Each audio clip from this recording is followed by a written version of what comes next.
Dieu vous bénisse. Mon nom est Ange Josaphat et nous sommes à la prière Anakazo du samedi. Anakazo signifie contraint, obligé et forcé. Le diable est contraint, il est obligé et il est même forcé de libérer tous les domaines de ta vie. Notre devise, c'est la prière du matin, la méditation du matin. Prière du soir, mais également la méditation du soir. Prière de l'après-midi et aussi la méditation de l'après-midi. Nous allons voir un texte très fort aujourd'hui et nous parlerons sur le thème « Allez, faites de toutes les nations des disciples ». En ce samedi, l'Esprit de Dieu aimerait que nous puissions partir et que nous puissions aller gagner des âmes. Excellent enfant de Dieu, je vous ai toujours dit que lorsque nous regardons au ciel, l'Éternel nous bénira. Parce que le véritable principe de la bénédiction n'est pas rattaché à la terre. Le véritable principe de la bénédiction est rattaché au ciel. La Bible dit clairement dans le livre de Colossiens chapitre 3, à partir de son verset 2, la Bible dit que aspirer, aimer, apprécier les choses d'en haut et non les choses qui sont sur la terre. Parce que dans le principe parfait de Dieu, dans le principe de la bénédiction et de la grâce, c'est d'abord le ciel et ensuite la terre se manifeste. Dans le principe parfait de l'Éternel, c'est d'abord les choses d'en haut et ensuite les choses du bas se manifestent. Excellent enfant de Dieu, lisons ce texte et à tout à l'heure. Matthieu chapitre 28, verset 19 au verset 20. La Bible dit: Allez, faites de toutes les nations des disciples, les baptisant au nom du Père, du Fils et du Saint-Esprit. Vous savez, excellent enfant de Dieu, lorsqu'un homme est en train de partir,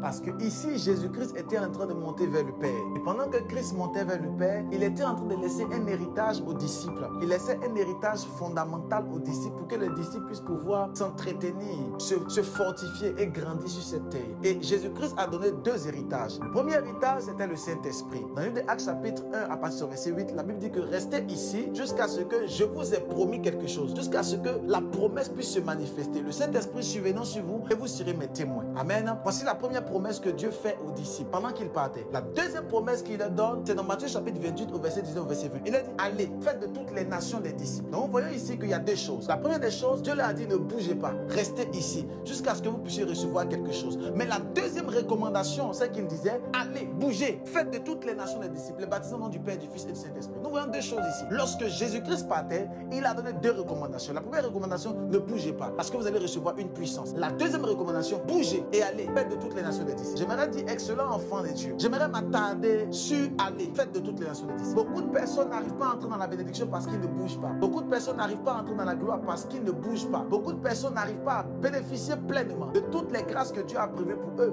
parce qu'ils n'ont pas le cœur de Dieu. Ils n'ont pas le cœur pour Dieu. Ils n'ont pas le cœur de bouger. Si tu as le cœur d'aller sauver des vies, si tu as le cœur d'aller gagner des vies, si tu as le cœur d'aller transformer des vies, tu verras que le Seigneur fera de toi une source de bénédiction. Mais tu n'es pas encore une source de bénédiction. Nous ne sommes pas encore une source de grâce parce que simplement, nous n'allons pas. Dieu dit: allez, faites de toutes les nations des disciples. Et c'est une recommandation divine. Christ partait, il montait vers le Père et il donne la recommandation la plus importante sur cette terre. La recommandation la plus importante. La recommandation qui est plus importante que la canne. La représentation et la recommandation la plus importante que le cinéma. Plus importante que ton épouse. Plus importante que tes enfants. Plus importante que ta famille. Il dit: allez, faites de toutes les nations des disciples. Voici la recommandation que Dieu donne, qui est la recommandation la plus importante dans le monde entier. Mais le problème qui fait en sorte que beaucoup de personnes n'arrivent pas à entrer dans les bénédictions que Dieu prépare pour eux, c'est parce que simplement, ils ne vont pas. Ils ne gagnent pas des âmes. Ils ne bougent pas. Et il se dit en lui-même que gagner des âmes appartient aux hommes de Dieu. Gagner des âmes appartient aux pasteurs. Gagner des âmes appartient aux prophètes. Et gagner des âmes ne lui appartient pas. Donc, en d'autres termes, il se désolarise. Il prend ces choses comme quelque chose qui n'est pas pour lui. Alléluia. Cela ne le concerne pas. Cela concerne les autres. Et cela ne le concerne pas.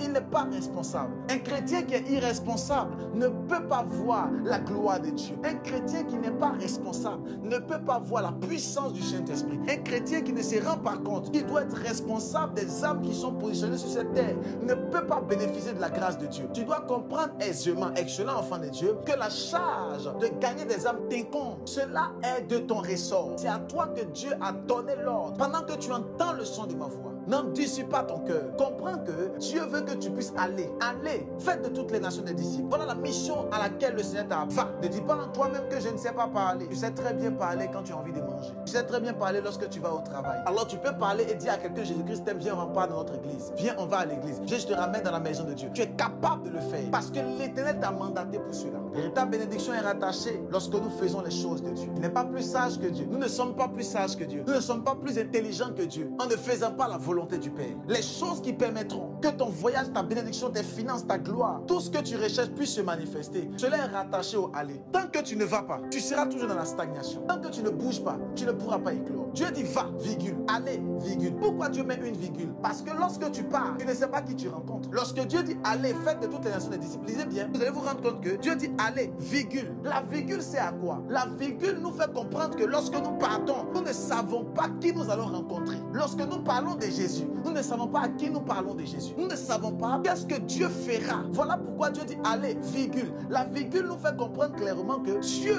a des projets extraordinaires, des projets que nous ne connaissons pas, des projets surnaturels, des projets exceptionnels. Dieu a des projets que tu ne connais pas. Mais pendant que tu seras en train de gagner des âmes, pendant que tu seras en train de parler de Jésus dans ton travail, dans ton entreprise, au bord de la route, en marchant, dans le métro, pendant que tu seras en train de parler de Christ, tu verras que le Seigneur va s'occuper de ton mariage. Arrête de penser à ton mariage, arrête de penser aux enfants, arrête de penser à la maladie, arrête de penser à toutes ces choses. Mais va gagner des âmes. Tu verras que cette maladie va commencer à disparaître sans même que tu puisses commencer à prier. Pourquoi? Parce que la Bible dit clairement que celui qui ramène un pécheur de la mort sauvera le pécheur, mais aussi couvrira une multitude de péchés. Jacques chapitre 5 verset 20. Donc ça veut dire clairement que le Dieu que nous servons est capable de couvrir une multitude de péchés parce que tu as gagné une âme. À combien plus forte raison il te bénira et te guérira de toutes sortes de maladies. Pourquoi tu es encore malade? Parce que tu ne gagnes pas des âmes à Christ. Parce que tu n'as pas de souci pour le royaume. Et tu te dis en toi-même, je vais avoir beaucoup d'argent pour soutenir le ministère. Dieu n'a pas dit qu'il a besoin de ton argent pour soutenir le ministère. Dieu t'a dit va gagner des âmes. Lisez bien la Bible. Dieu n'a jamais dit que va, sois prospère et donne à ma maison. Dieu n'a jamais dit cela. Dieu a dit va gagner des âmes, va sauver des vies. Le mandat de Dieu pour toi, c'est d'aller sauver des vies. C'est Dieu qui s'occupe de sa maison financièrement. Mais le mandat de Dieu pour toi et pour ta destinée, c'est va gagner des âmes. Dieu t'a pas dit, faut amasser de l'argent et viens, tu vas construire des églises. Ce n'est pas le mandat de Dieu pour toi. Le mandat de Dieu pour toi, c'est d'abord de regarder au ciel. Va gagner des âmes. Les âmes sont en train de mourir. Va en France, va en Tchétchénie, va au Canada, va en Côte d'Ivoire, va au Sénégal, va au Cameroun, va au Gabon. Va gagner des âmes. Va sauver des vies. Parle de Jésus. Dieu ne t'a pas envoyé à avoir ce que j'appelle la fausse humilité. Je veux avoir, je suis humble. Je veux beaucoup d'argent d'abord et ensuite je pourrais mieux faire l'œuvre de Dieu. C'est la mentalité des perdants et des infidèles. Cela, enfant de Dieu. Dieu veut t'élever et Dieu va t'élever. Va gagner des âmes. Je prie pour toutes ces personnes qui sont connectées. Que l'Éternel vous fasse grâce et que vous puissiez gagner le maximum de personnes à Christ. Que Dieu vous fasse grâce, que vous puissiez amasser, gagner le maximum de personnes. Je te consacre en tant qu'évangéliste, gagneur d'âme, messager, gagneur d'âme, sauveur pour la gloire de Dieu. Commence et tu témoigneras. Que Dieu vous bénisse. N'oubliez pas d'envoyer des témoignages des émissions Anakazo. Envoyez les témoignages par note vocale. Dieu nous fera beaucoup. N'oubliez pas de pouvoir faire l'expansion, de partager, mettre les pouces et d'inviter le maximum de personnes à télécharger l'application et à suivre cette émission. Que Dieu vous bénisse et je vous dis shalom à vous.